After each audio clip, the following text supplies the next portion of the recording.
Good mga idol, good morning. For this video mga idol, magmukbang tayo ng langka, ginataang langka.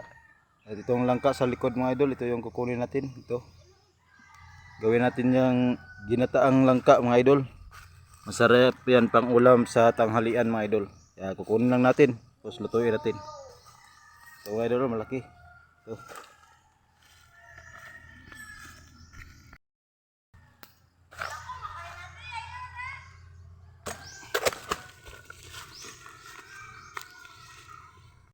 Ito na mga idol, babalatan na natin yung langka.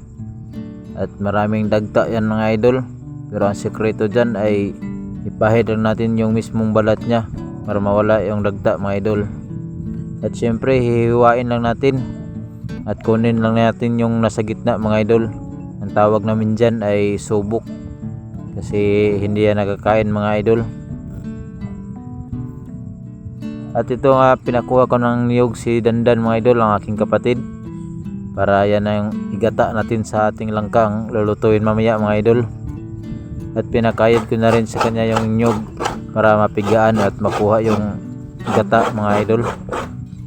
At lulutuin na natin.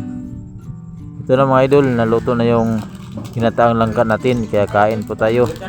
Napakasarap po nito mga idol. Ang tanghalian po namin na ulam ito mga idol. Masarap na ginataan. Ayan mga idol, kain po tayo.